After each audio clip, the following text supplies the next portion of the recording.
మరో బ్రేక్ ని చూస్తున్నాం. కూతురుపై తండ్రి అసభ్యంగా ప్రవర్తించిన ఘటనలో పోలీసులు పోక్సో కేసు నమోదు చేశారు. ఆలనా పాలన చూసుకోవాల్సిన తండ్రి కూతురు పట్ల అసభ్యంగా ప్రవర్తించిన ఘటన జనగామ జిల్లా దేవరూపల మండలం కోల్కొండ గ్రామంలో చోటు చేసుకుంది. దీంతో బాలిక తొలుత తల్లికి చెప్పగా ఎలాంటి స్పందన రాలేదు. దీంతో బాధితురాలు బాలిక పెద్దమ్మకి చెప్పడంతో ఈ ఘటన వెలుగులోకి వచ్చింది. దీంతో బాలిక పెద్దమ్మ ఫిర్యాదుతో దేవరూపల పోలీసులు కేసు నమోదు చేసుకుని దర్యాప్తు చేస్తున్నారు.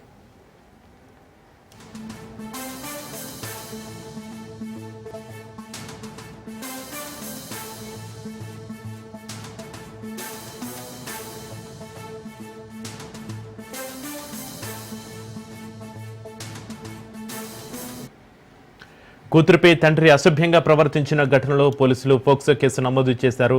ఆలనా పాలన చూసుకోవాల్సిన తండ్రి కూతురు పట్ల అసభ్యంగా ప్రవర్తించిన ఘటన జనగామ జిల్లా దేవరూపల మండలం కోల్కొండ గ్రామంలో చోటు చేసుకుంది. దీంతో బాలిక తొలుత తల్లికి చెప్పగా ఎలాంటి స్పందన రాలేదు. దీంతో బాధితురాలు బాలిక పెద్దమ్మకి చెప్పడంతో ఘటన వెలుగులోకి వచ్చింది. దీంతో బాలిక పెద్దమ్మ ఫిర్యాదుతో దేవరూపల పోలీసులు కేసు నమోదు చేసుకుని దర్యాప్తు చేస్తున్నారు.